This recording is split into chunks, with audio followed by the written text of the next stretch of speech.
নাটোরের একমাত্র ২৫০ শয্যার সদর হাসপাতালে প্রতিদিনই চিকিৎসা নিতে আসেন জেলার ৭ উপজেলা এবং পাশের জেলার অসংখ্য রোগী। কিন্তু রোগীর চাপের তুলনায় চিকিৎসক, নার্স এবং অন্যান্য জনবলের ঘাটতির কারণে কাঙ্ক্ষিত সেবা মিলছে না বলে অভিযোগ রোগীদের। বহির্বিভাগে ঘণ্টার পর ঘণ্টা লাইনে দাঁড়িয়ে চিকিৎসকের সাক্ষাৎ পেতে অপেক্ষা করতে হচ্ছে। জরুরি বিভাগেও রোগীর চাপ সামলাতে হিমশিম খেতে হচ্ছে চিকিৎসক ও নার্সদের। শয্যা না পেয়ে অনেক রোগী মেঝেতে কিংবা বারান্দায় থেকে চিকিৎসা নিচ্ছেন। শয্যার স্বল্পতা আছে, এখানে ডাক্তারের স্বল্পতা আছে, কারণ আমি যতটুকু জানি এটা ২৫০ শয্যার হসপিটাল, কিন্তু এই হসপিটালে এখন গেলে আপনি দেখতে পাবেন ৭০০ পেশেন্ট আছে।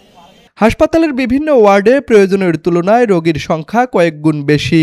এতে একদিকে যেমন চিকিৎসা সেবার মান ব্যাহত হচ্ছে, অন্যদিকে বাড়ছে রোগী ও স্বজনদের দুর্ভোগ। প্রয়োজনীয় কিছু পরীক্ষা নিরীক্ষার ক্ষেত্রেও বিলম্বের অভিযোগ রয়েছে।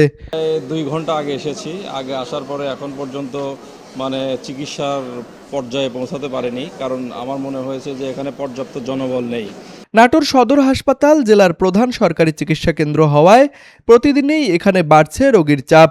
তবে সেই তুলনায় চিকিৎসক, জনবল ও অবকাঠামোগত সক্ষমতা বৃদ্ধি না পাওয়ায় কাঙ্ক্ষিত স্বাস্থ্যসেবা থেকে বঞ্চিত হচ্ছেন সাধারণ মানুষ।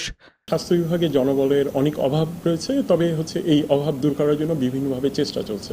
এই জন্য আমরা নিয়মিত আউটসোর্সিংয়ের মাধ্যমেও যেমন নেওয়ার চেষ্টা করি, এছাড়া অন্যান্য প্রক্রিয়ায়ও সরকার নেওয়ার চেষ্টা করছে, কিন্তু এই সরকারি প্রক্রিয়াগুলো একটু লম্বা বলে সময় লাগছে।